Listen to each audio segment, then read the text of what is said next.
الله نحمده ونستعينه ونستغفره ونؤمن به ونتوكل عليه ونعوذ بالله من شرور أنفسنا ومن سيئات أعمالنا من يهده الله فلا مضل له ومن يضلله فلا هادي له ونشهد أن لا إله إلا الله وحده لا شريك له ونشهد أن سيدنا وسندنا وحبيبنا وكريمنا وشفيعنا ومولانا محمدا عبده ورسوله صلى الله على النبي وعلى آله وأصحابه وأتباعه وأزواجه وذرياته أجمعين. فأعوذ بالله من الشيطان الرجيم. بسم الله الرحمن الرحيم. تبارك الذي نزل الفرقان على عبده ليكون للعالمين نذيرا. وقال النبي صلى الله عليه وسلم: كل أمتي يدخلون الجنة إلا من أبى. قيل: من يأبى يا رسول الله؟ قال: من أطاعني قال: من عصاني فقد أبى، او كما قال علیہ الصلاۃ والسلام. اللہ تعالیٰ نے اس دنیا میں اور دنیا کے اس ماحول میں کرم کا، شفقت کا، محبت کا، عنایت کا معاملہ کیا کہ دعوت جیسی عظیم نسبت پہ جمع فرمایا. حضور صلی اللہ علیہ وسلم کی پوری زندگی کا خلاصہ اور پوری زندگی کا نچوڑ، اور رسول اللہ صلی اللہ علیہ وسلم کی پوری زندگی کا سرمایہ اور آپ کی پوری زندگی کی وراثت دعوت و تبلیغ کی عظیم محنت ہے.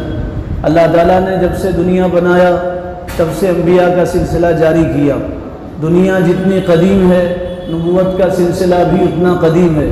اللہ نے پہلے انسان کو پہلا نبی بنا کے دنیا میں مبعوث کیا. 1,24,000 انبیاء دنیا میں تشریف لائے کم و بیش. ہر نبی دنیا میں آتے تھے اور لوگوں کو یہ بتاتے تھے کہ دیکھو تمہاری یہ جان، تمہارا مال تمہاری ملکیت نہیں. جان مال اللہ کی امانت ہے. جو لوگ اس کو اپنی ملکیت سمجھتے ہیں وہ گناہ کرتے ہیں، وہ غلط فہمی میں ہیں. نہ جان تمہاری ہے نہ مال تمہارا ہے. آخر میں سرکار دو عالم صلی اللہ علیہ وسلم تشریف لائے. آپ کی نبوت کا زمانہ بہت کم تھا اور آپ کو کام بڑھا دیا گیا. نبوت کا زمانہ آپ کا بہت کم، 23 سال کا عرصہ ملا آپ کو اور کام بڑا ملا. اور پہلے جو انبیاء آتے تھے ان کی عمریں بڑی ہوتی تھی. 1,000 سال عمر ہوتی تھی، 2,000 سال ان کی عمریں ہوتی تھی. کئی کے زمانہ ان کی عمریں ہوتی تھی. ان کو کام تھوڑا دیا جاتا تھا، علاقے کا کام دیا جاتا تھا، ملک کا کام دیا جاتا تھا، قبیلے خاندان کا کام دیا جاتا تھا. آپ صلی اللہ علیہ وسلم کی عمر کم اور آپ کو کام بڑھا دیا گیا اور یہ بتا دیا گیا کہ اب قیامت تک کوئی نبی نہیں آئے گا. 23 سال تو آپ کام کریں گے، 23 سال کے بعد قیامت تک آپ کی امت کام کرے گی. آپ جو کام امت کے ذمہ دے کے جائیں گے آپ کا یہ کام قیامت تک آپ کی امت کرے گی. کام کیا ہے؟ کام یہ ہے لوگوں کو جان مال کے دھوکے سے نکالنا ہے اور یہ بتانا ہے دیکھو تمہارا اپنا کچھ نہیں ہے، سب اللہ کا دیا ہوا ہے. الا لہ الخلق، الا لہ الخلق، سنو سب کچھ اللہ کا ہے. الا لہ الحکم، سنو سب اللہ کا حکم چلے گا. تمہارا اپنا کچھ نہیں ہے، سب اللہ کا ہے، مخلوق اللہ کی ہے. تم بہت کمزور ہو، تمہیں تھوڑی سی طاقت دے کے اللہ نے بھیجا ہے اور تمہاری طاقت کمزور ہے. تم آگے پورا نہیں دیکھ سکتے. آگے دیکھتے ہو تو پیچھے نہیں دیکھ سکتے، دائیں دیکھتے ہو تو بائیں نہیں دیکھ سکتے، بائیں دیکھو تو دائیں نہیں دیکھ سکتے. تم بہت کمزور ہو، تم ہر چیز میں محتاج ہو لوگوں کے. پیدائش سے لے کے موت تک انسان محتاج ہے. پیدا ہونے کے بعد بھی محتاج ہوا، درمیان کی زندگی میں بھی محتاج ہے اور موت کے بعد بھی محتاج ہوگا. تو فرمایا تم محتاج ہو، خالق تو اللہ ہے، اللہ کا حکم چلے گا، وہی مالک ہے. تم سب کا مالک وہی ہے، اسی کے حکم کے مطابق زندگی گزارو اور نبی کے رنگ میں رنگ کے زندگی گزارو. حضور کو آئیڈیل بناؤ، نمونہ بناؤ، آپ کے نقش قدم پہ چلو. جو اللہ کو رب مان کے زندگی گزارے گا، رسول اللہ کی رسالت کا اقرار کرے گا، ان کی سنتوں پہ عمل کرے گا، ان کے طور طریقے کو اپنائے گا، وہ دنیا میں بھی کامیاب ہوگا، وہ آخرت میں بھی کامیاب ہوگا. اور جو اللہ کو چھوڑ کے زندگی گزارے گا، خدا کی قدرت کا یقین اس کی زندگی میں نہیں ہوگا، رسول اللہ کی سنتوں کو ٹھکرائے گا، تو فرمایا وہ دنیا میں بھی ناکام ہے اور موت کے بعد بھی ہمیشہ ہمیشہ کی ناکامی میں رہے گا۔ تو اللہ نے یہ زندگی دیا، کمزور بنا کے زندگی دیا، اور یہ بتایا کہ دیکھو تم اس زندگی میں اللہ کو سب کچھ سمجھو، مانگو تو اللہ سے مانگو، ہاتھ پھیلاؤ تو اللہ کے سامنے پھیلاؤ، اور اپنی ساری چیزوں کا انکار کرو، اور یہ کہو میرا اپنا کچھ نہیں ہے، سب اللہ کا ہے، میں مانگوں گا تو اللہ سے، ہاتھ پھیلاؤں گا تو اللہ کے سامنے، گردن جھکاؤں گا تو اللہ کے بارگاہ میں خدا کے یقین کے ساتھ زندگی گزاروں گا۔ کب تک یقین زندگی میں؟ فرمایا موت تک یقین آنا چاہیے زندگی میں، موت تک یقین، موت تک عبادت کرو، یہ ایسی عبادت کہ تمہاری عبادت میں ایسی جان آئے، یقین ہو کہ اللہ سب کچھ کرنے والا، اللہ کے علاوہ دنیا کی کوئی طاقت کچھ نہیں کر سکتی۔ رسول اللہ صلی اللہ علیہ وسلم نے 23 سال تک یہی محنت کیا اور امت کو یہی یقین دیا، اور یقین دے کے بتایا دیکھو یہ یقین ایمان یہ اب دوسروں تک پہنچاؤ۔ رسول اللہ صلی اللہ علیہ وسلم 23 سال دنیا میں رہے، 7 دنوں میں اللہ تعالیٰ نے آپ کو عبادتیں دیا، صرف 7 دن میں اردن کے ایک بہت بڑے مولانا ہیں، انہوں نے ایک بیان میں فرمایا صرف 7 دن میں اللہ تعالیٰ نے حضور صلی اللہ علیہ وسلم کو عبادتیں دی، احکامات دیے۔ ایک دن جبرائیل آئے اور آ کے جبرائیل علیہ السلام نے بتایا آپ کو نماز کیسی پڑھنی ہے اور نماز کیسے پڑھانا ہے۔ ایک دن میں نماز کا حکم نازل ہوا، طریقہ بتایا گیا، اور پہلے دن آ کے جبرائیل نے کہا یہ پہلا وقت ہے نماز پڑھنے کا، اور آخری وقت دوسرے دن آ کے بتایا یہ آخری وقت ہے نماز پڑھنے کا۔ نماز کا طریقہ ایک دن میں بتایا گیا۔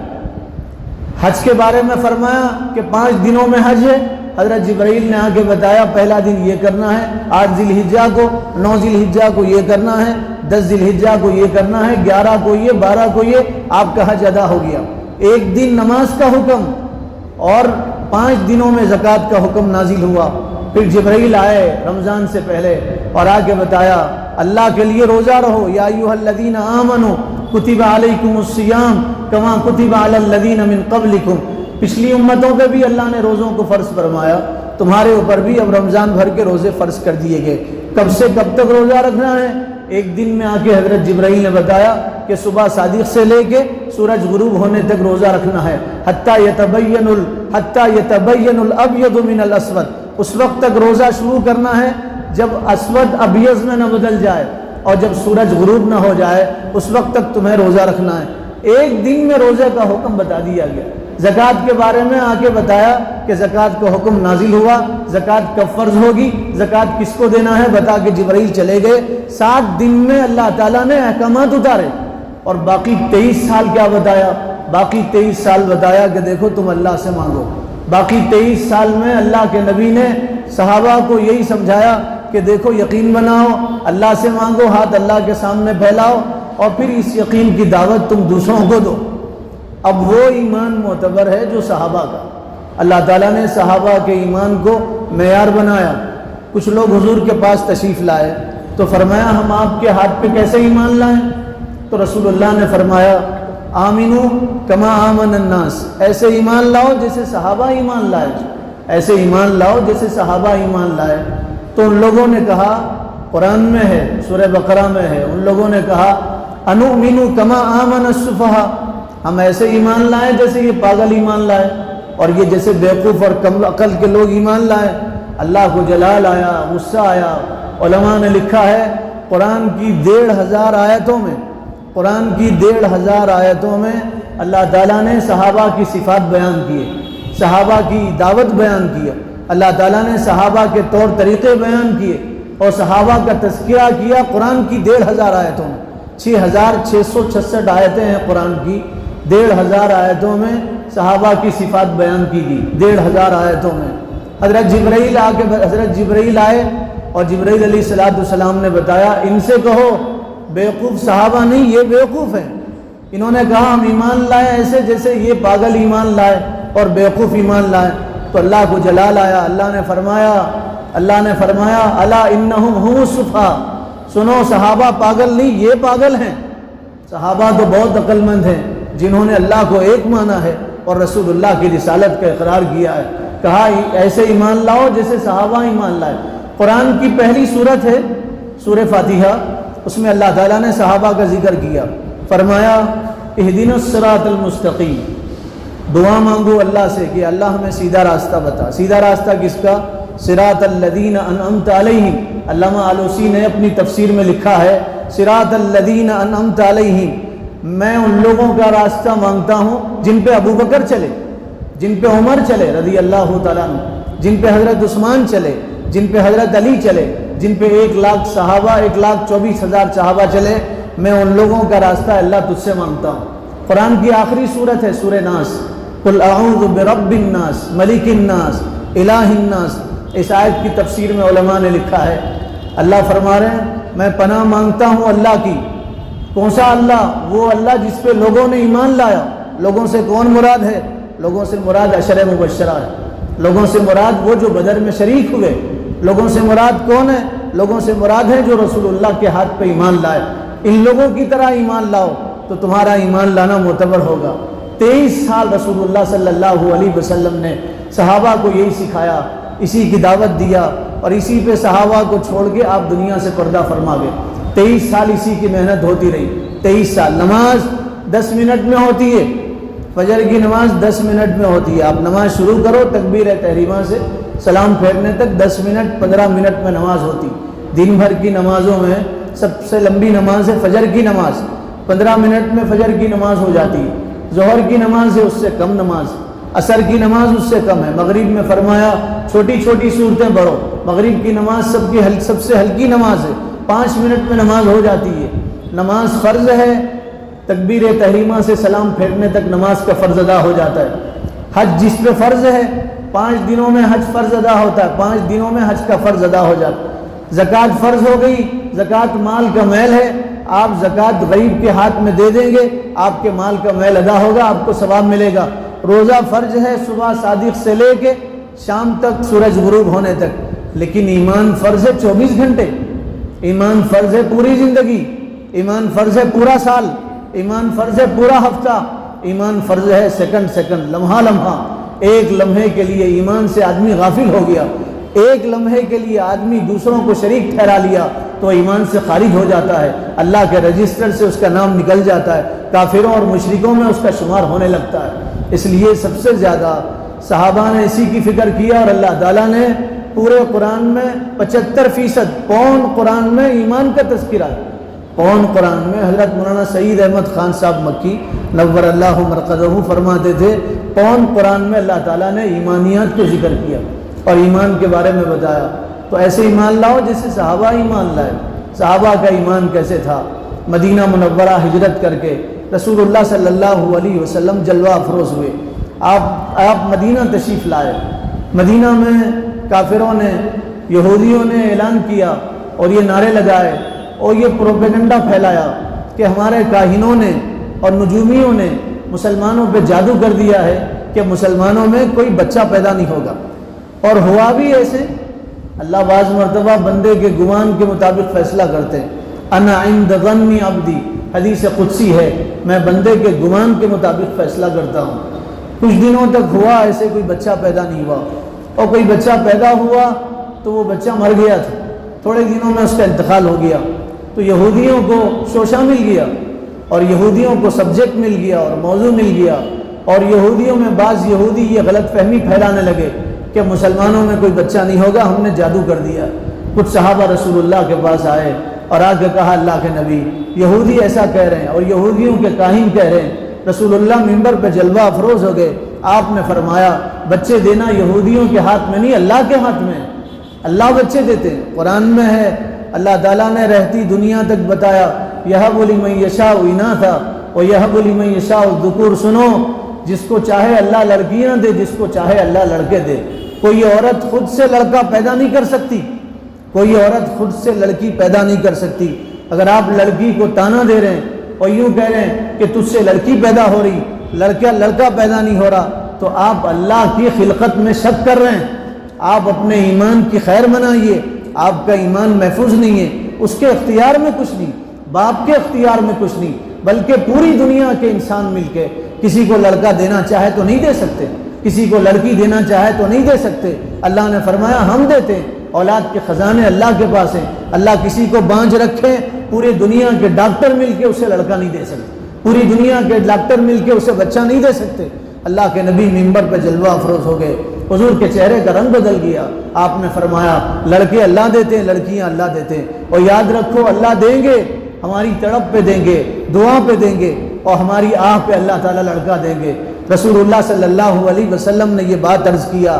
کچھ دنوں کے بعد حضرت اسماء رضی اللہ تعالیٰ عنہ، حضرت اسماء حضرت ابوبکر کی بیٹی تھی، رشتے میں رسول اللہ کی سالی مبارکہ لگتی تھی۔ حضرت اسماء مدینہ سے ہجرت کر کے، بہت تکلیف سے ہجرت کر کے، مکہ سے ہجرت کر کے مدینہ منورہ پہنچنے والی تھی، قباء میں ٹھہری تھی۔ قباء مدینے سے باہر ایک کالونی تھی، مدینے سے باہر قباء ایک کالونی تھی۔ رسول اللہ جب ہجرت کر کے آئے تو آپ بھی قباء میں ٹھہرے رہے۔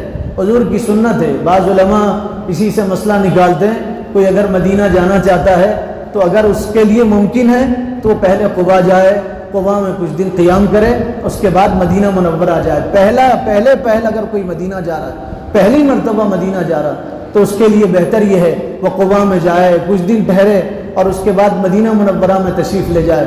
حضرت اسماء قباء میں آئی، ٹھہری۔ حضرت اسماء کو اللہ تعالیٰ نے بیٹا دیا۔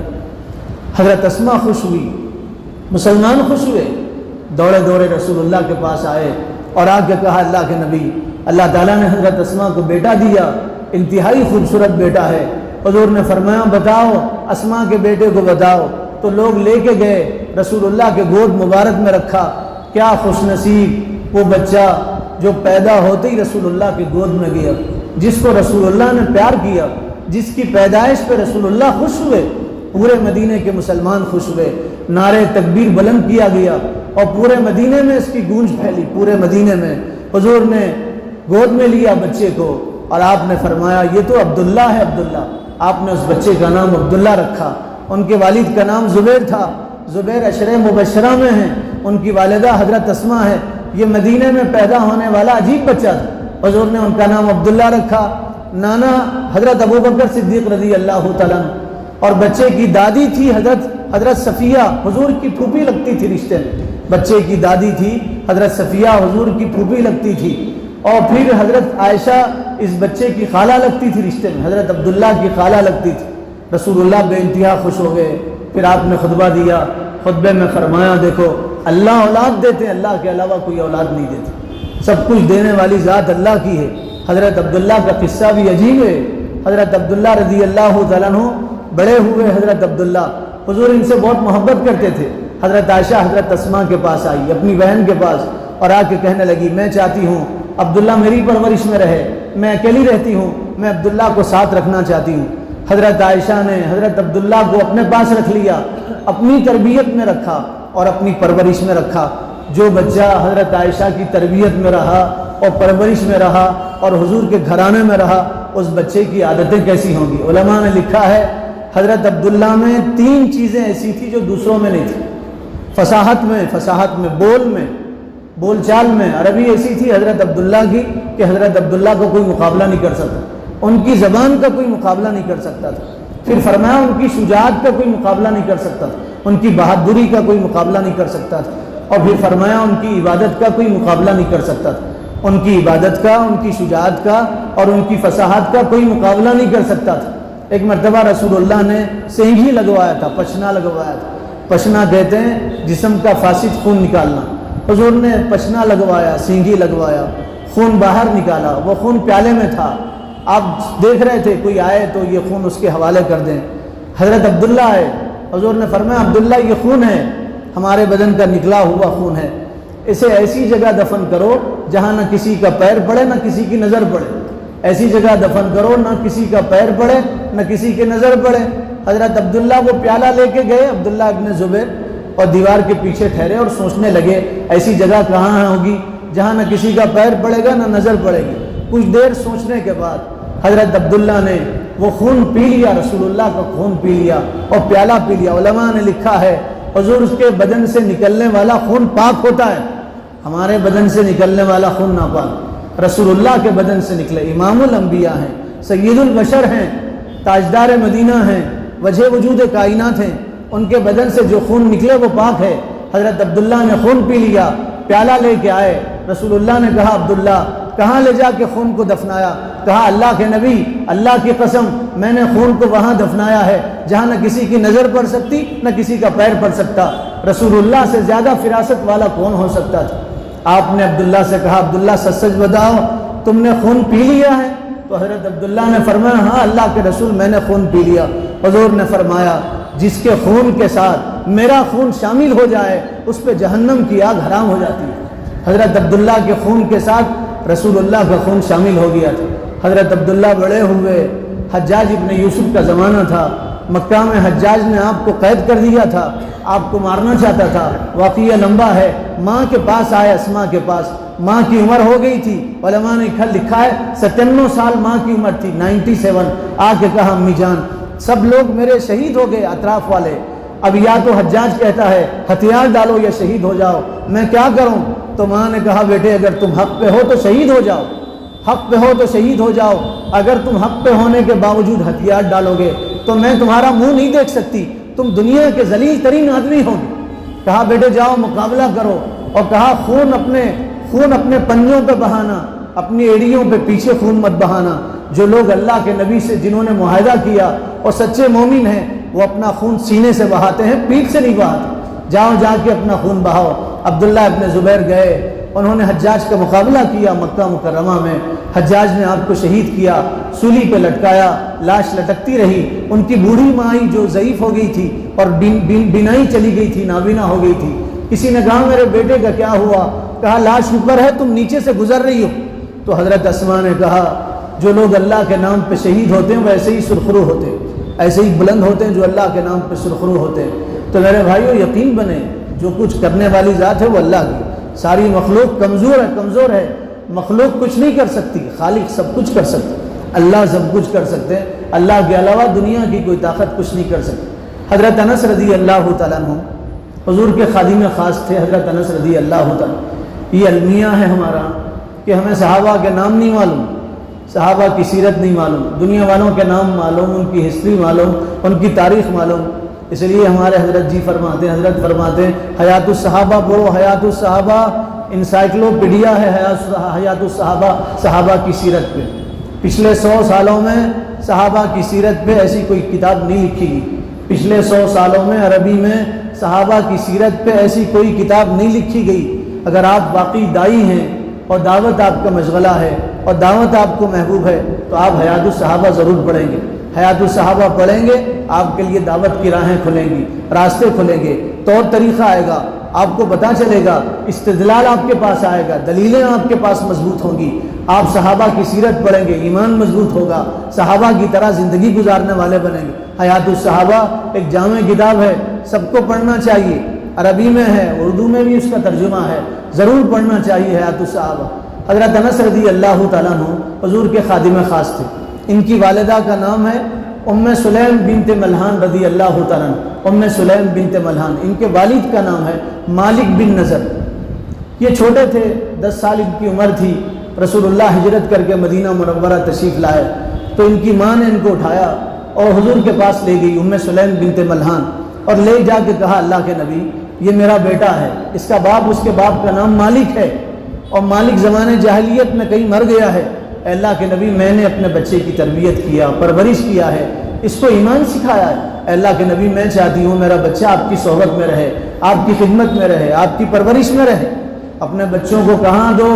اپنے بچوں کو مسجد کے حوالے کرو، اپنے بچوں کو دعوت کے حوالے کرو، تبلیغ کے حوالے کرو، اپنے بچوں کو قرآن کے حوالے کرو، کتاب سنت کے حوالے کرو، دین کے حوالے کرو۔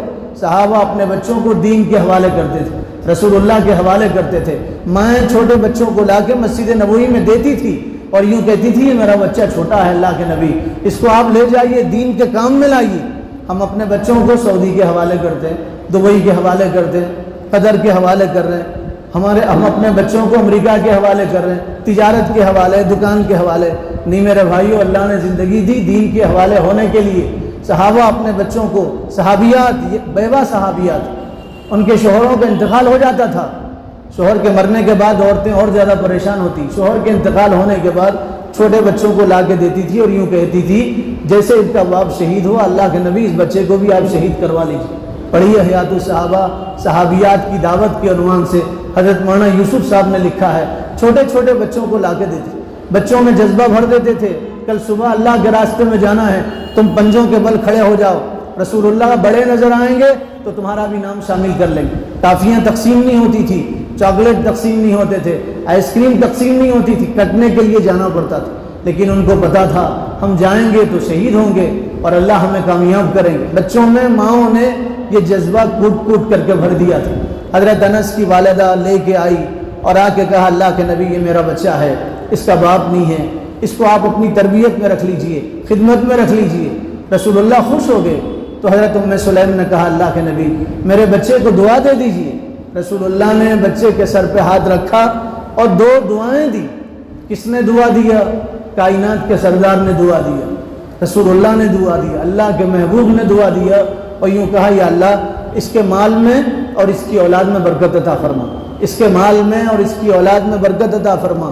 خود حضرت انس رضی اللہ تعالیٰ عنہ فرماتے وہ بصرہ میں منتقل ہو گئے تھے، پہلے دمشق چلے گئے تھے، بعد میں بصرہ گئے تھے اور بصرہ میں ہی حضرت انس کا انتقال ہوا۔ حضرت انس فرماتے ہیں حضور کی دعا کا اثر یہ ہے کہ میں نے اپنی اولاد اور اولاد کی اولاد میں 100 اولاد کو دیکھا ہے، 100 اولاد کو، 100 اولادیں ہوں گی حضرت انس کی، اور بعض علماء نے لکھا ہے ان کی اولاد میں سب حافظ قرآن ہوئے، 100 کے 100 حافظ قرآن ہوئے، سب کے سینوں میں قرآن محفوظ تھا۔ اللہ کے رسول نے برکت کی دعا کیا، 100 سال سے زیادہ ان کی عمر ہوئی۔ بصرہ میں انتقال کرنے والے سب سے آخری صحابی تھے حضرت انس رضی اللہ تعالیٰ عنہ۔ پھر حضرت انس فرماتے مدینہ میں میرا باغ تھا، سال میں 2 مرتبہ پھل دیتا تھا، اور لوگوں کے باغ میں 1 مرتبہ پھل ہوتا تھا، اور میرے باغ میں سال میں 2 مرتبہ پھل آتے تھے۔ ان کے باغ میں ایک درخت تھا جس کا نام ریحان تھا، اس سے مشک کی خوشبو آتی تھی۔ حضرت انس رضی اللہ تعالیٰ عنہ حضور کی خدمت میں رہے، 10 سال رہے حضرت انس، 10 سال رہے۔ کتنے خوش نصیب حضرت انس رضی اللہ تعالیٰ عنہ، 10 سال کی عمر میں حضور کی خدمت میں گئے تھے، 10 سال حضور کی خدمت میں رہے، حضور کی راتیں دیکھتے تھے، حضور کا دن دیکھتے تھے، رسول اللہ کی سنتیں دیکھتے تھے، اپنے ذہن میں محفوظ کرتے تھے۔ بعض علماء نے لکھا ہے 2220 حدیثیں، بعض علماء نے لکھا ہے 2280 حدیثیں حضرت انس سے مروی ہیں۔ حضرت ابو ہریرہ حضرت عائشہ کے بعد سب سے زیادہ حدیثیں حضرت انس سے مروی ہیں۔ 180 حدیثیں تو متفق علیہ ہیں، متفق علیہ کے معنی بخاری میں بھی ہیں اور مسلم شریف میں بھی ہیں۔ 180 حدیثیں حضرت انس سے مروی ہیں۔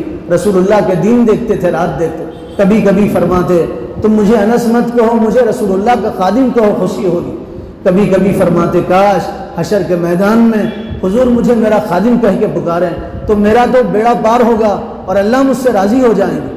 حضرت انس نے حضور کی ہر چیز کو ذہن میں محفوظ کیا۔ ایک مرتبہ رسول اللہ کے پاس آئے، رونے لگے، کہنے لگے اللہ کے حبیب مجھے آپ سے بے پناہ محبت ہے۔ حضور نے فرمایا انس اللہ تمہاری محبت کو قبول کرے۔ فرمایا اللہ کے نبی مجھے دنیا کی ہر چیز سے زیادہ آپ سے محبت ہے، میرا جی دل گھر میں نہیں لگتا، دل گھر میں نہیں لگتا، جب بھی یاد آتی ہے میں تڑپ کے آتا ہوں، آپ کے چہرے انور کو دیکھ لیتا ہوں، مجھے خوشی مل جاتی ہے، میں آپ کی صحبت میں رہتا ہوں تو اللہ کے نبی مجھے سکون مل جاتا ہے۔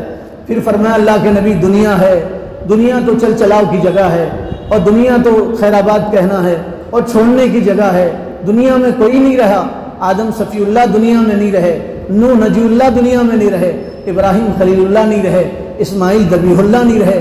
آپ کے بارے میں اللہ نے کہا اذا جاء نصر اللہ والفتح، جب فتح ہوگی اللہ کی مدد آئے گی، پھر آپ کو اللہ کے پاس پہنچنا ہے، رفیق اعلیٰ جانا ہے۔ تو اللہ کے نبی جب دنیا میں جی چاہتا ہے محبت بڑھ جاتی ہے، شوق بڑھ جاتا ہے، محبت میں اضافہ ہوتا ہے تو ہم آپ کے پاس آتے ہیں، آپ کا دیدار کر لیتے ہیں۔ اللہ کے نبی حشر کے میدان میں ہم آپ کو کہاں دیکھیں، حشر کے میدان میں کہاں دیدار کریں؟ تو رسول اللہ نے فرمایا انس 3 جگہ پہ میں تمہیں ملوں گا۔ پہلا فرمایا میں میزان پہ ملوں گا، میزان پہ جب میری امت کے نام اعمال تولے جا رہے ہوں گے تو میں میزان پہ ہوں گا۔ حضرت انس نے کہا اللہ کے نبی آپ میزان پہ کیا کریں گے؟ تو فرمایا انس جب میری امت پیش ہوگی اور نام اعمال تلیں گے اور میری امت کے نام اعمال ہلکے ہوں گے اور ہوا میں اڑنے لگیں گے تو میں اللہ سے کہوں گا یا اللہ میرا امتی ہے، میرا امتی ہے، اس نے کلمہ پڑھا تھا، مجھے نبی مانا تھا، یا اللہ اس کا نیکیوں کا پلڑا جھکا دے، تو میں اللہ سے دعا کر کے اس کے نیکیوں کا پلڑا جھکا دوں گا۔ پھر فرمایا انس اگر مجھے تلاش کرنا ہو تو پل صراط پہ تلاش کرو، میں پل صراط پہ ہوں گا۔ حضرت انس نے کہا اللہ کے نبی آپ پل صراط پہ کیا کریں گے؟ تو کہا پل صراط جہنم پہ بچھا ہوا پل ہے، بال سے زیادہ باریک ہے، تلوار سے زیادہ تیز ہے۔ 1500 سال کی مسافت ہے، 500 ڈھلان میں ہے، 500 برابر ہے، 500 چڑھاؤ کے ہیں۔ کوئی بجلی کے مانند گزرے گا، کوئی ہوا کی طرح گزرے گا، کوئی گھوڑوں کی رفتار میں گزرے گا، کوئی دوڑ کے گزرے گا، کوئی چل کے گزرے گا۔ بعض وہ لوگ ہوں گے گزر نہیں سکیں گے، کٹیں گے اور سیدھا جہنم میں گریں گے۔ تو جب میرا امتی گزرے گا تو میں کہوں گا یا اللہ میرا امتی ہے، پل صراط پار کرا دے۔ تو میں اپنے ایک ایک امتی کے بارے میں اللہ سے دعا کروں گا، میں پل صراط کہوں گا اور میرے امت کے گزرنے کا نظارہ کروں گا۔ پھر فرمایا انس اگر مجھے ڈھونڈنا ہو اور تلاش کرنا ہو تو حوض کوثر پہ آ جانا۔ حضرت انس نے کہا حوض کوثر کیا ہے؟ تو کہا حوض ہے جس کا پانی دودھ سے زیادہ سفید ہے اور شہد سے زیادہ میٹھا ہے۔ وہ حوض میرے لیے بنایا گیا ہے اور میری امتیوں کے لیے بنایا گیا۔ میں اس حوض پہ ٹھہروں گا اور پیالے پر بھر بھر کے اپنی امت کو پلاؤں گا۔ جو پیے گا وہ جنت میں جائے گا، جو پیے گا وہ کبھی پیاسا نہیں ہوگا اور کبھی بھوکا نہیں ہوگا۔ فرمایا انس مجھے حوض کوثر پہ تلاش کر لینا۔ حضرت انس 10 سال حضور کی خدمت میں رہے۔ ایک مرتبہ ان کی والدہ نے، حضرت انس فرماتے ہیں ان کی والدہ نے کھجور کا حلوہ بنایا اور کہا انس یہ لے جاؤ رسول اللہ کے پاس اور حضور کی خدمت میں پیش کرو۔ حضرت انس آئے اور آ کے رسول اللہ کو ڈھونڈنے لگے۔ رسول اللہ مسجد نبوی میں نہیں تھے۔ حضرت انس واپس آئے، کہا امی حضور مسجد میں نہیں، کہا دیکھو تلاش کرو۔ حضرت انس گئے تلاش کرنے لگے تو پتہ چلا ایک درزی کے گھر میں حضور کی دعوت ہے، کپڑے سینے والے ٹیلر کے گھر میں رسول اللہ کی دعوت ہے۔ حضرت انس اندر گئے تو حضور دیکھ کے خوش ہوئے، بلایا، دعوت میں شریک کرایا۔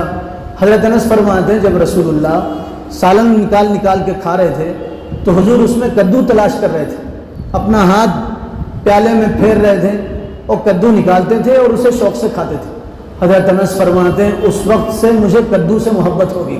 جب کدو ان کے دسترخوان پہ آتا تھا تو اسے اٹھاتے تھے اور ہاتھ میں لیتے تھے اور لوگوں سے کہتے تھے لوگوں میں اس کدو سے حضور کی محبت کی وجہ سے محبت کرتا ہوں، اگر حضور کدو سے محبت نہیں کرتے تو میں بھی محبت نہیں کرتا تھا۔ پھر آپ کدو کو شوق سے تناول فرماتے تھے اور شوق سے کھاتے تھے۔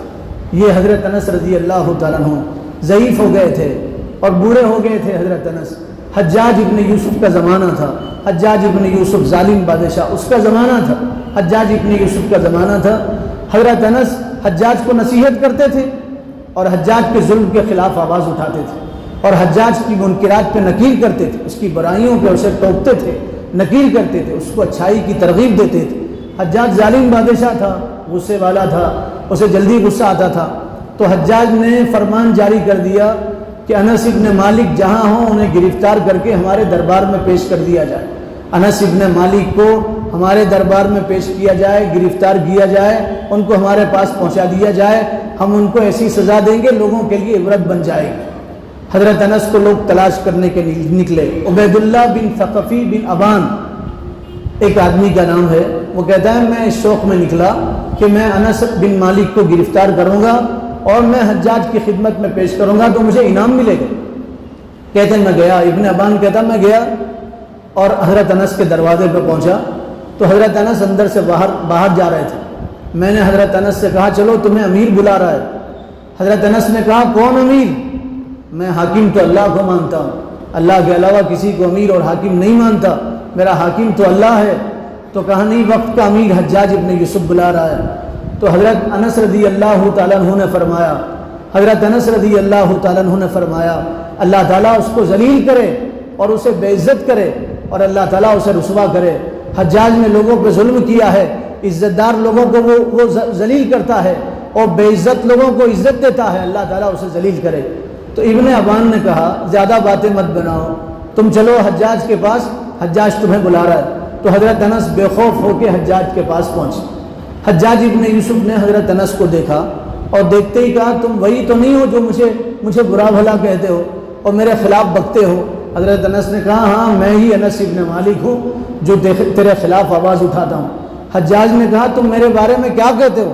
کہا میں کہتا ہوں تو ظالم ہے۔ حضرت انس نے کہا میں کہتا ہوں تو ظالم ہے، تو جابر ہے، تو لوگوں پہ ظلم کرتا ہے، لوگوں کو بے گناہ مارتا ہے، ضرور زمین پہ تجھ سے بڑا ظالم کوئی نہیں۔ حجاج ابن یوسف نے کہا تمہیں معلوم ہے میں تمہارے خلاف کیا کرنے والا ہوں؟ تو حضرت انس نے کہا مجھے نہیں معلوم تو میرے خلاف کیا کرنے والا ہے۔ کہا میں تمہیں قتل کرنے والا ہوں، بھرے دربار میں تمہارا سر تمہارے تن سے جدا کرنے والا ہوں اور تمہارا سر قلم کرنے والا ہوں اور تمہیں سزا دینے والا ہوں۔ تو حضرت انس نے کیا فرمایا؟ حضرت انس نے کیا فرمایا؟ یہ ہے اصل دعوت، آدمی کے رگ و ریشے میں بس جائے، نس نس میں سما جائے۔ حضرت انس نے فرمایا، اس لیے حضور نے فرمایا سب سے بڑی دعوت یہ ہے کہ آپ ظالم کے سامنے حق بات کہو، ظالم کے سامنے حق بات کہو، یہ سب سے بڑی دعوت۔ حضرت انس نے اس کے سامنے کھل کے اس کے ظلم کے بارے میں بتایا تو اس نے کہا میں تمہیں مارنے والا ہوں اور قتل کرنے والا ہوں۔ حضرت انس نے فرمایا اگر مجھے معلوم ہوتا کہ تو ہی خدا ہے تو میں تیری عبادت کرتا، اگر معلوم ہوتا تو قتل کرنے والا ہے، تو خدا ہے میرے بارے میں، تو میں تیری عبادت کرتا، لیکن میں اللہ کی ذات پہ یقین رکھتا ہوں اور تو کیا دنیا کی کوئی طاقت مجھے قتل نہیں کر سکتی۔ حجاج نے کہا میں کیوں قتل نہیں کر سکتا؟ کہا سن، حضور نے مجھے ایک دعا سکھائی اور فرمایا جو مسلمان صبح میں اس دعا کو پڑھتا ہے تو دنیا کی کوئی طاقت شام تک اسے نقصان نہیں پہنچا سکتی۔ جو مسلمان صبح میں اس دعا کو پڑھتا ہے، یقین کے ساتھ پڑھتا ہے، شام تک کوئی دنیا کی طاقت اسے نقصان نہیں پہنچا سکتی۔ حجاج ابن یوسف نے کہا مجھے بھی دعا سکھلا دو۔ تو حضرت انس نے کہا اللہ کی قسم تیرے جیتے جی تجھے کیا، میں دوسروں کو بھی یہ دعا نہیں سکھلاؤں، تیرے جیتے جی میں تجھے کیا دوسروں کو بھی یہ دعا نہیں سکھلاؤں گا۔ حجاج ابن یوسف تھوڑے دیر کے بعد بوکھلانے لگا، گھبرانے لگا، پسینے چھوڑ گئے۔ کہا ان کو باہر لے جاؤ اور ان کو آزاد کر دو۔ تو درباریوں نے کہا بڑی مشکل سے یہ پکڑے گئے ہیں اور ان کو گرفتار کیا گیا اور تمہارے پاس لایا گیا ہے اور تم اتنی آسانی سے ان کو چھوڑ رہے، کہا ان کو پہلے باہر پہنچا دو۔ حضرت انس کو باہر پہنچایا گیا تو لوگوں نے پوچھا حجاج سے آپ نے ان کو باہر کیوں بھیجا اور ایسے حکم کیوں دیا؟ تو حجاج نے کہا میں نے دیکھا ان کے دونوں کندھوں پہ دو شیر تھے، منہ کھولے ہوئے تھے اور قریب تھا کہ وہ شیر مجھے کھا جاتے۔ حجاج ابن یوسف نے کہا قریب تھا وہ شیر مجھے کھا جاتے۔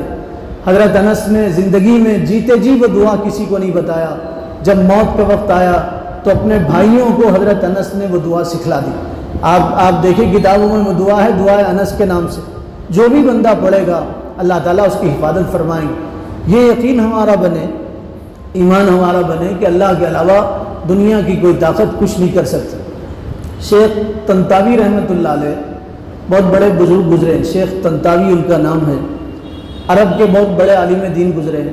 انہوں نے بہت ساری کتابیں لکھی، ایک کتاب لکھا ہے میری یادداشت، کتاب کا اردو ترجمہ میری یادداشت۔ انہوں نے اس کتاب میں ایک واقعہ لکھا، واقعہ یہ لکھا کہ ایک استاذ تھے، بچوں کو پڑھاتے تھے، سبق پڑھاتے تھے، جو بھی آتا تھا ان کو پڑھاتے تھے، اپنے پاس رکھتے تھے، انہیں پڑھاتے تھے، قابل بناتے تھے۔ ایک بچہ ان کی مجلس میں آتا تھا، اس کا ذہن نہیں چلتا تھا، اسے یاد نہیں ہوتا تھا، لیکن وہ تھا بڑا نیک، صالح تھا، تہجد گزار تھا، سنتوں کا پابند تھا، اس کو خدا کی ذات پہ یقین تھا، جان جان کے سنت پہ عمل کرتا تھا، اس کو حضور سے بے پناہ محبت تھی۔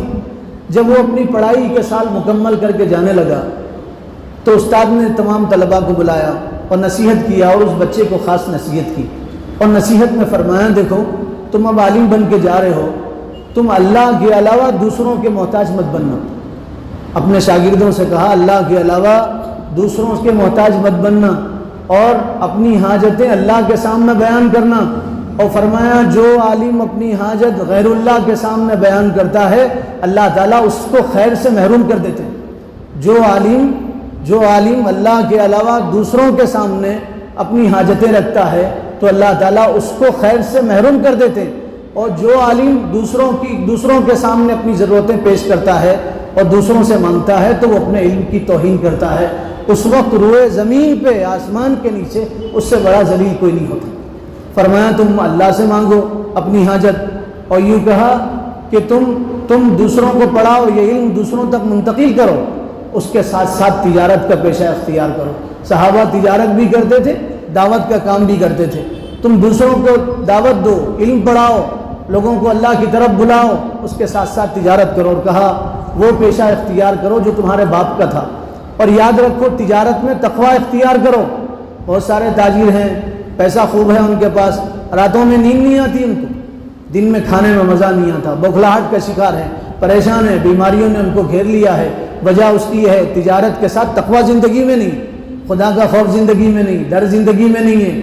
حضرت امام ابو حنیفہ رحمۃ اللہ علیہ کپڑے کی تجارت کرتے تھے، دن میں کپڑے کی تجارت کر رہے تھے، بادل آ گیا، اندھیرا چھا گیا، آپ نے نوکروں سے کہا یہ کپڑے کی تجارت، فرمایا دکان بند کرو، کپڑا لپیٹو اور گھر چلو۔ نوکروں نے کہا ابھی تو دن باقی ہے، کہانی کپڑا اٹھاؤ اور اٹھا کے اس کو گھر لے جاؤ اور دکان بند کرو۔ تو نوکروں نے پوچھا ابھی دن باقی ہے، آپ فرما رہے ہیں ابھی تو ہم تجارت کر سکتے ہیں، نفع کما سکتے ہیں۔ تو سیدنا امام ابو حنیفہ رحمۃ اللہ علیہ نے فرمایا اور یہ کہا سنو اندھیرا آ گیا ہے، اندھیرے میں گاہک آئے گا، وہ خراب کپڑے کو اچھا کپڑا سمجھ کے لے جائے گا، دھوکہ کھا جائے گا۔ مسلمان دھوکے باز نہیں ہو سکتا۔ رسول اللہ مسجد کے باہر نکلے، آپ نے غلے میں ہاتھ ڈالا تو اوپر کا غلہ سوکھا تھا، نیچے کا گیلا تھا۔ حضور نے فرمایا تم نے ایسا کیوں کیا؟ کہا اللہ کے نبی رات بارش ہوئی تھی اور صبح بارش رک گئی، نیچے کا غلہ کچا رہ گیا، اوپر کا غلہ سوکھ گیا۔ حضور نے فرمایا من غش فلیس منا، جو دھوکہ دے وہ ہم میں سے نہیں، دھوکہ مسلمان کو دے وہ بھی ہم میں سے نہیں، دھوکہ کافر کو دے وہ بھی ہم میں سے نہیں، دھوکہ بے نمازی کو دے وہ بھی ہم میں سے نہیں، دھوکہ نمازی کو دے وہ بھی ہم میں سے نہیں، کسی انسان کو دھوکہ دے وہ رسول اللہ کی امت میں سے نہیں ہو سکتا۔ حضور نے فرمایا وہ ہماری امت میں سے نہیں ہو سکتا۔ تقوی کے ساتھ تجارت ہو زندگی میں برکت آئے گی، تجارت کے ساتھ تقوی ہوگا زندگی میں برکت آئے گی، تقوی ہوگا اللہ ایسی جگہ سے روزی دیں گے جہاں سے گمان بھی نہیں ہوگا۔ ایمان کے بعد سب سے زیادہ تقوی کی دعوت دی گئی۔ قرآن پڑھو آپ، سب سے زیادہ اللہ تعالیٰ نے تقوی کا بیان کیا اور تقوی کی دعوت دی قرآن میں۔ وقت نہیں ہے تو استاد نے فرمایا تم اپنے باپ کا پیشہ اختیار کرو اور ڈرو اللہ سے اور تقوی کے ساتھ تجارت کرو۔ اب یہ طالب علم آیا اپنی ماں کے پاس، ماں کی خدمت کرنے لگا۔ کچھ دنوں کے بعد اس نے اپنی امی سے کہا امی جان ہمارے ابو کیا کام کرتے تھے اور کیا ان کی تجارت تھی؟ تو ماں نے پہل تو انکار کیا اور یہ کہا چھوڑو بیٹے ان باتوں کو، تم اپنا کوئی کام کرو، اپنی تجارت کرو۔ بیٹے نے اصرار کیا اور کہا امی جان نہیں یہ بتاؤ باپ کیا کام کرتے تھے، میں وہی کام کرنا چاہتا ہوں جو میرے باپ کرتے تھے۔ تو ماں نے کہا بیٹے تم وہ نہیں کر سکتے۔ کچھ دن گزرنے کے بعد بیٹے نے ماں کو کہا امی تمہیں اللہ کا واسطہ سچ سچ بتاؤ باپ کیا کرتے تھے؟ استاد نے مجھے نصیحت کیا ہے اور کہا باپ کا پیشہ اختیار کرو اور باپ کا کاروبار کرو اور فرمایا اس میں اللہ سے ڈرو اور تقوی اختیار کرو، تو تم بتاؤ میرے باپ کا پیشہ کیا تھا؟ ماں کی آنکھوں میں آنسو آئے۔ ماں نے کہا بیٹے تیرے باپ کا انتقال ہو کے زمانہ گزر گیا ہے، تم یتیم بچپن میں یتیم ہو گئے تھے، میں نے تمہاری پرورش کیا، تمہیں پالا پوسا بڑا کیا۔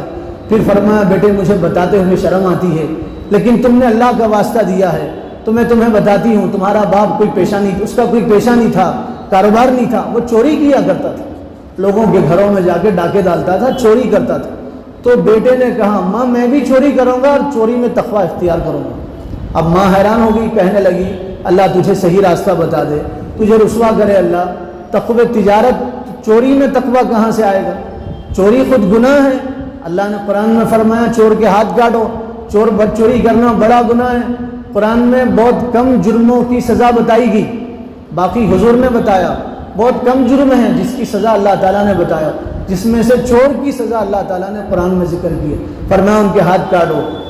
تو ماں نے کہا چور کی سزا اللہ نے بتایا ہے، چوری میں تقوی کہاں سے ہوگا؟ تو بیٹے نے اماں سے کہا اماں میں تو چوری کروں گا اور چوری میں استاد کی نصیحت کو یاد رکھوں گا اور تقوی اختیار کروں گا۔ ماں نے بہت سمجھایا لیکن بیٹے کو بات سمجھ میں نہیں آئی ماں کی۔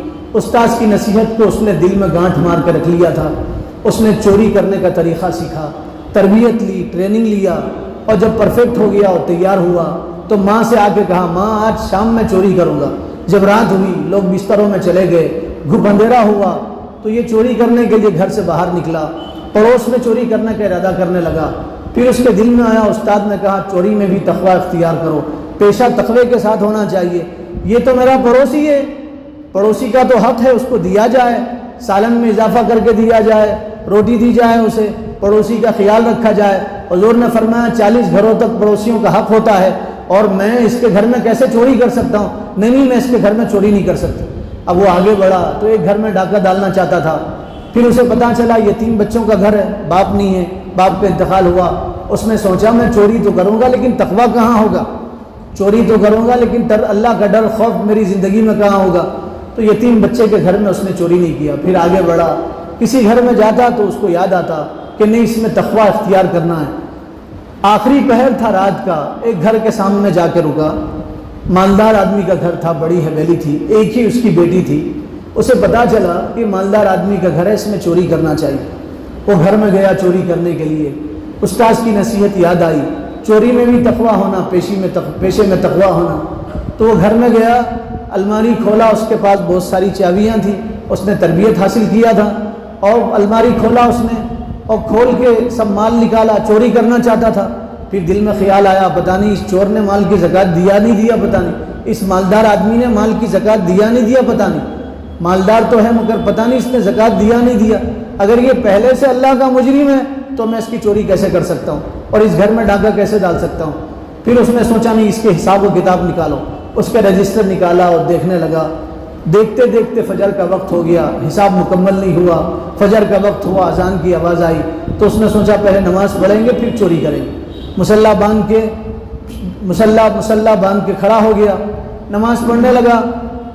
گھر کا مالک اس کی آنکھ کھلی، اس نے دیکھا ایک آدمی گھر کے بیچ میں ہے اور پورا سامان بکھرا ہوا ہے اور یہ نماز پڑھ رہا ہے، تو یہ اپنی بیوی کے پاس گیا، اس نے بیوی کو بیدار کیا، کہا تمہارا کوئی رشتہ دار تو نہیں ہے؟ بیوی نے کہا نہیں ہمارے کوئی رشتہ دار نہیں، پتہ نہیں کون اجنبی ہے۔ نماز سے فارغ ہوا، یہ پھر رجسٹر لے کے بیٹھا، حساب و کتاب کرنے لگا۔ مالک آیا، پوچھا تو کون ہے؟ تو کہا میں چور ہوں۔ کہا عجیب چور ہے، اپنے آپ کو چور بولتا ہے اور اتنے دلیری کے ساتھ چوری کر رہا ہے، چور بھی کبھی اتنا نڈر ہوتا ہے؟ تو کہا میں چور ہوں اور میں تمہارے گھر میں چوری کرنے آیا۔ پھر اس نے کہا ارے تیرا حساب و کتاب غلط ہے، 6 سال سے تو نے زکوٰۃ نہیں دی ہے، 6 سال ہو گیا تو نے زکوٰۃ ادا نہیں کیا، تو پیسہ اللہ کا مجرم ہے، 6 سال سے غریبوں کا حق تو نے نہیں دیا، یہ مال تو وبال بنے گا تیرے اوپر۔ تو اس مالک کو حیرت ہوئی، کہنے لگا میں نے آج تک حساب نہیں کیا، تو نے رات بھر میں حساب کیا اور مجھے بتا رہا میں نے زکوٰۃ نہیں دیا۔ کہا ہاں تو نے زکوٰۃ نہیں دیا تو خدا کا مجرم ہے۔ مالک نے کہا سچ سچ بتا تو کون ہے؟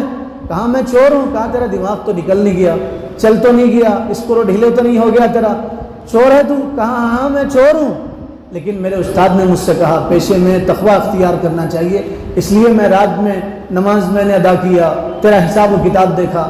تو وہ مالک اوپر گیا، اپنی بیوی سے کہنے لگا ارے پگلی تو سوچتی تھی اپنی بچی کے لیے کون شوہر بہتر ہوگا، کس کو ہم اپنے گھر کا داماد بنائیں گے، سن وہ نیک انسان نیچے کھڑا ہوا ہے، اس سے بہتر کوئی آدمی نہیں ہو سکتا، وہ ہمارا داماد بننے کے قابل ہے۔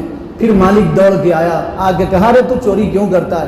میں تجھے اپنے مال کا پارٹنر بنانا چاہتا ہوں، اپنے مال میں شریک کرنا چاہتا ہوں۔ اس نے کہا کیسے شریک کرنا چاہتا ہے؟ کہا بغیر چوری شریک کرنا چاہتا ہوں۔ کہا میں تجھے اپنی بیٹی دینا چاہتا ہوں، تجھے داماد بنانا چاہتا ہوں۔ اب وہ خوش ہو گیا، اب وہ اس گھر کا داماد بنا، بیٹی اس کے نکاح میں آئی، پورے مال کے وہ مالک بنا۔ اس لیے فرمایا مانگو تو اللہ سے مانگو، تقوی اختیار کرو زندگی میں، اللہ ایسی جگہ سے دے گا جہاں سے گمان نہیں ہوگا۔ وَمَن يَتَّقِ اللَّهَ يَجْعَل لَّهُ مَخْرَجًا وَيَرْزُقْهُ مِنْ حَيْثُ لَا يَحْتَسِبُ، اللہ ایسی جگہ سے دے گا جہاں گمان بھی نہیں ہوگا۔ حضرت بلال رضی اللہ تعالیٰ عنہ حضور کے خزانچی تھے، رسول اللہ کے خزانچی تھے حضرت بلال رضی اللہ تعالیٰ عنہ۔ حضرت بلال نے خود فرمایا بعثت سے لے کے حضور کے دنیا سے پردہ فرمانے تک میں رسول اللہ کا خزانچی تھا۔ حضرت بلال خزانچی تھے۔ حضرت بلال کے پاس، حضور کے پاس جب کوئی ننگا آتا، کپڑا نہیں ہوتا تو حضور بلال کے پاس بھیجتے، کہتے بلال اس کا انتظام کرو۔ حضرت بلال کسی کے پاس جاتے، قرض لیتے، اس کو کپڑا پہنا کے رخصت کرتے۔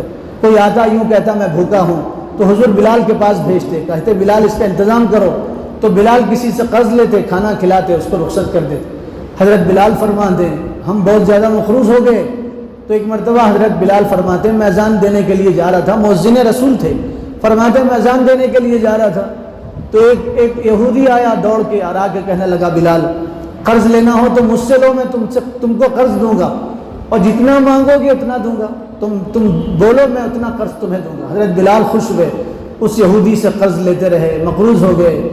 ایک مرتبہ آپ اذان دینے جا رہے تھے، یہودی کا آمنا سامنا ہوا، کہنے لگا بلال قرض چکا دو، اگر قرض نہیں چکاؤ گے تو میں پھر سے تمہیں غلام بناؤں گا، پہلے جیسے تم بکریاں چراتے تھے میں تمہیں ایسے بکریاں چرانے لگا ہوں۔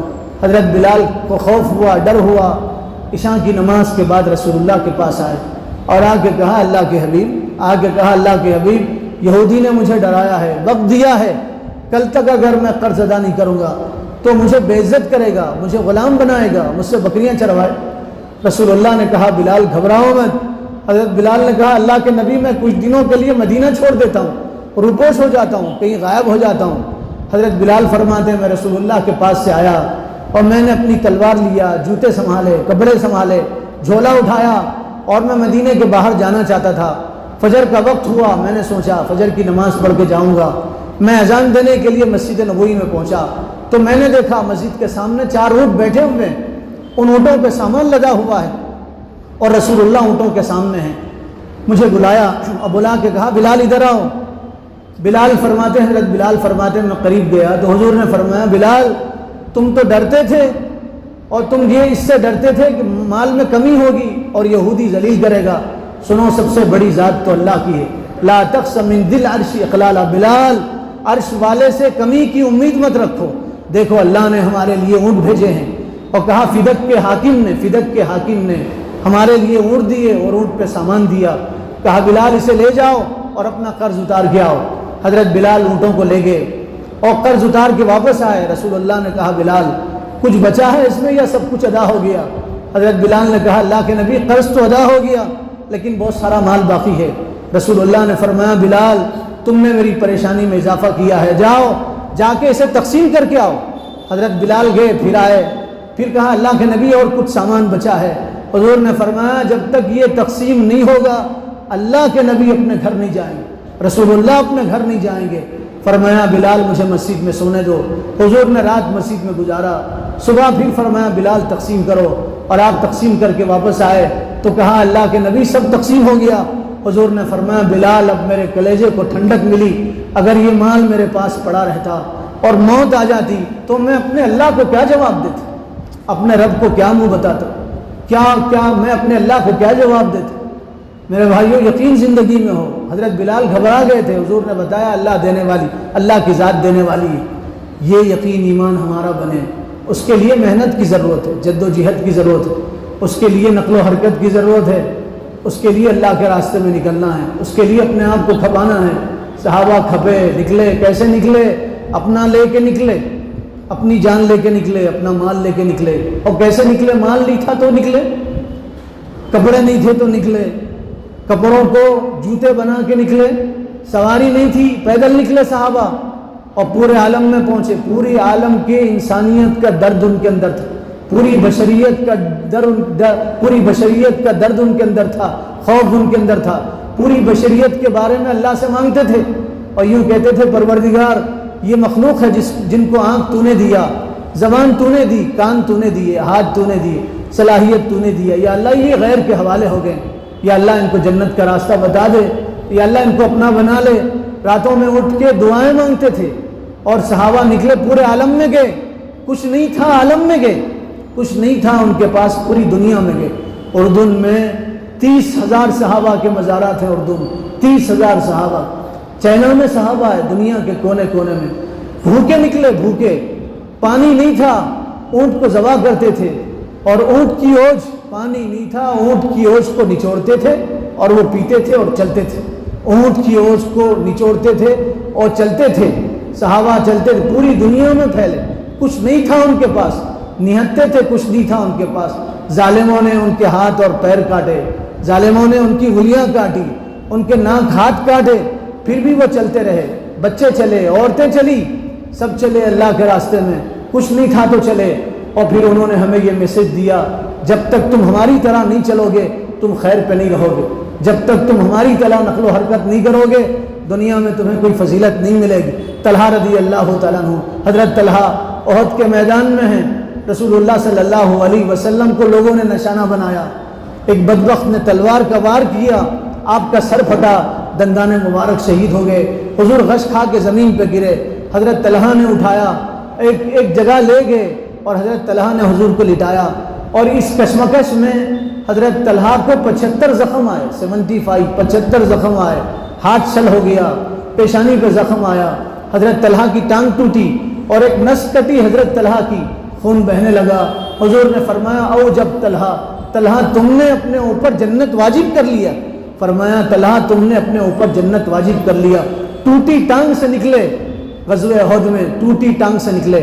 صحابہ وہ تھے جو بتاتے تھے تم ہمیں مارو گے ہم مریں گے لیکن ہم تمہاری خیر خواہی نہیں چھوڑیں گے، تمہارے لیے ہدایت کا راستہ نہیں چھوڑیں گے، تم مارو ہمیں، بیوہ ہمارے عورتوں کو بیوہ کرو، بچوں کو یتیم کرو، لیکن ہم تمہارے لیے موت تک تڑپیں گے اور تمہارے لیے موت تک بے قرار رہیں گے اور موت تک ہم تمہارے لیے بے چین رہیں گے۔ حضرت طلحہ نکلے ٹوٹی ٹانگ کے ساتھ، اور احد میں چلنے لگے، ٹوٹی ٹانگ گھسیٹتے ہوئے چلنے لگے۔ حضور نے فرمایا زندہ شہید کو دیکھنا ہو طلحہ کو دیکھو، زندہ شہید کو دیکھنا ہو طلحہ کو دیکھو۔ میرے بھائیوں، انسانیت اس وقت سسک رہی ہے، تڑپ رہی ہے انسانیت، پوری پوری پوری پوری دنیا میں انسانیت پریشان، سب جہنم کے دہانے پہ ہیں۔ حضور نے فرمایا میری مثال ایسی ہے کہ تم سب جہنم کے دہانے پہ ہو، میں تمہاری کمر پکڑ پکڑ کے کھینچ رہا ہوں۔ حضور کے بعد صحابہ کمر پکڑ پکڑ کے کھینچتے تھے، اب تو ہمارا حال یہ ہے، دائی قوم خود جہنم کے دہانے پہ۔ میرے بھائیوں، خود بیدار ہونا ہے اور خود اپنی زندگی میں دعوت لانا ہے اور دوسروں تک اس کو پہنچانا ہے، دوہری ذمہ داری ہماری۔ اب بتاؤ اس کے لیے نقد 4 مہینے کے لیے کون تیار؟ بتاؤ نقد، بتاؤ 4 مہینے کے لیے کھڑے ہو جاؤ، بتاؤ بھی کھڑے ہو جاؤ، اللہ کے لیے جانا ہے، نقد بتا دو 4 مہینے کے لیے، بتاؤ بھائی ہمت کرو۔ اللہ کا دیا ہوا جان مال ہے، جان مال کے غلط استعمال سے دنیا میں ایسے فتنے ہو رہے ہیں، یہ فتنے اللہ کے غضب کو دعوت دے رہے ہیں۔ جان مال کے غلط استعمال سے پوری دنیا میں یہ فتنے ہو رہے ہیں۔ بتاؤ بھائی جان مال کا استعمال صحیح ہو تو یہ سارے فتنے ختم ہوں گے، خدا کا غضب ٹھنڈا ہوگا۔ اس کے لیے نقد بتا دو کون تیار ہے؟ بتاؤ نقد، بتاؤ ابھی سے بتاؤ، ہمت کرو، کھڑے ہو جاؤ میرے بھائی، خود بتاؤ، اپنے مسجد سے بتاؤ، سینٹر سے بتاؤ، بتاؤ ہم نہیں اپنے گھر سے ایک فرد کو بھیجیں گے، بتاؤ کھڑے ہو جاؤ، گھر سے ایک ساتھی، کیا نام بولے؟ اقبال بھائی، اللہ قبول فرما، کل سے نقد تیار ہیں، گھر سے ایک ساتھی، اللہ قبول فرما۔ اور بتا دو چٹا سے، اقبال بھائی چٹا سے، ماشاء، اور بتا دو بھائی ایک جماعت نقد بنے 4 مہینے کی جماعت، بتاؤ آپ نقد تیار ہے ماشاء اللہ، کیا نام آپ کا؟ محمد امان، ماشاء اللہ بہت اچھا، اللہ بے گناہ برکت دے، نقد تیار ہے محمد امان۔ اور بتا دو کہاں سے آپ؟ کہاں سے آپ؟ لال واڑی سے، محمد امان لال واڑی سے، ماشاء اللہ اللہ قبول فرما۔ 2 حضرات تیار، اور بتا دو بھائی ایک جماعت نقد تیار ہو، بتاؤ نقد، بتاؤ خود بتاؤ یا اپنے گھر سے بتاؤ، اب بتاؤ آج رات تیار کر کے ایک فرد کو ہم بھیجیں گے اللہ کے راستے میں، بتاؤ۔ آدمی دوسروں کو ترغیب دے گا، الدال علی الخیر کفاعلی، نیکی کا راستہ بتانے والا اس کو نیکی کرنے کے برابر ثواب ملتا ہے۔ 4 مہینے لگائے گا آپ کی تشکیل پہ، آپ کو بھی 4 مہینے کا ثواب ملے گا۔ بتاؤ خود بتا دو اور بتا دو اپنے گھر سے، کھڑے ہو جاؤ، کھڑے ہو جاؤ بھیا، اللہ کا دیا ہوا جان، کھڑے ہو جاؤ۔ 15 جولائی سے نقد بتا، نقد کل سے بتاؤ، نقد بتاؤ، نقد بتاؤ کون تیار ہے؟ بتاؤ بھائی۔ ایک بزرگ نے اپنی کتاب میں لکھا ہے سفیان ثوری رحمۃ اللہ علیہ کے حوالے سے، پتہ نہیں بھائیوں کب موت آ جائے، پتہ نہیں کب ایمان ہاتھ سے نکل جائے۔ حضور نے پیشن گوئی فرمایا ایک وقت آئے گا صبح میں آدمی مومن ہوگا، شام میں کافر ہوگا، شام میں مومن ہوگا، صبح میں کافر ہوگا۔ حضرت سفیان ثوری کے حوالے سے لکھا ہے رحمۃ اللہ علیہ، حضرت سفیان ثوری کے حوالے سے لکھا ہے ایک مسلمان، اس کو نصرانیوں نے قید کیا، بھئی بیٹھو دعا ہوگی، اور پادریوں کی خدمت میں لگا دیا، اور نصرانی پادری، عیسائی پادری، یہ ان کی خدمت کرتا تھا، قرآن پڑھتا تھا اور بہت اچھا قرآن پڑھتا تھا، تو وہ پادری متاثر ہوتے تھے، ان کی آنکھوں میں آنسو آتے تھے۔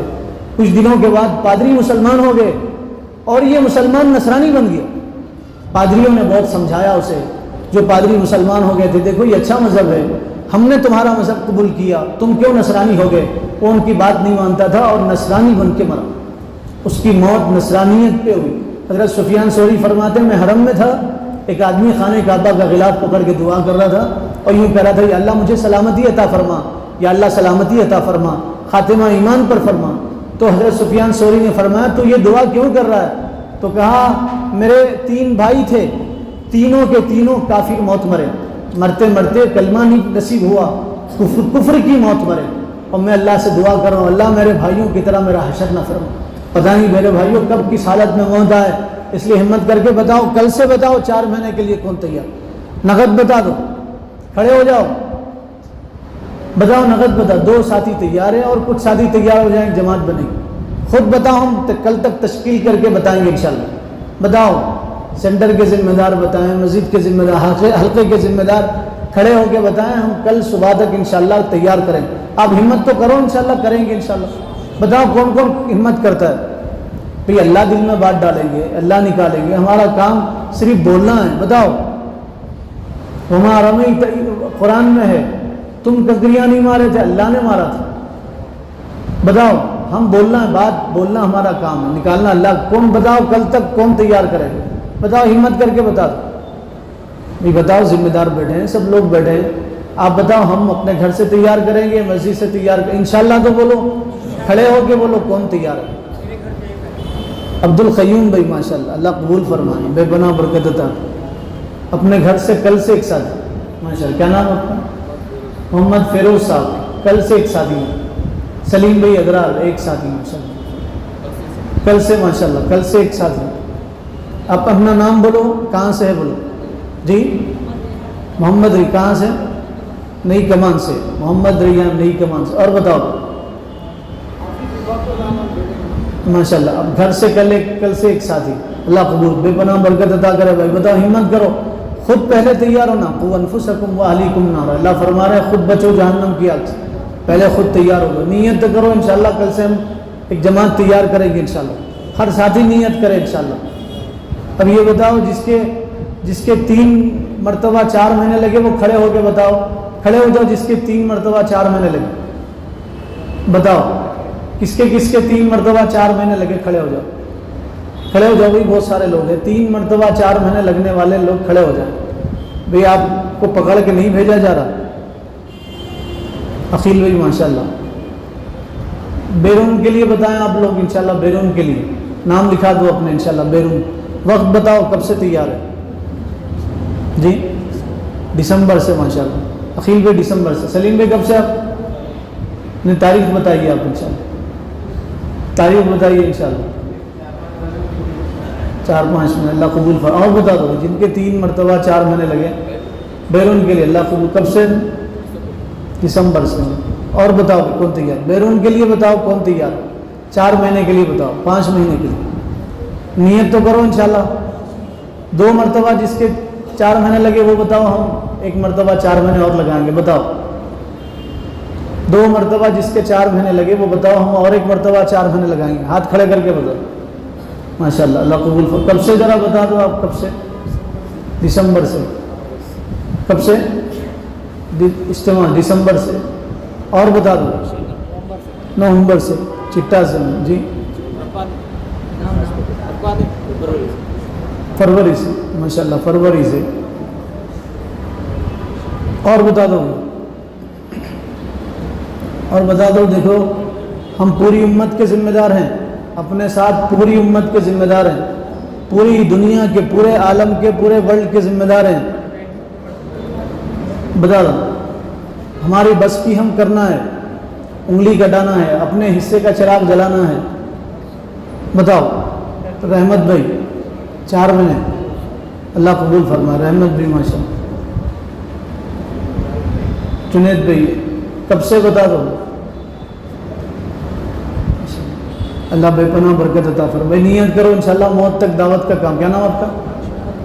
محمد نوید صاحب ماشاءاللہ، نومبر سے 4 مہینے، محمد نوید صاحب نومبر سے 4 مہینے۔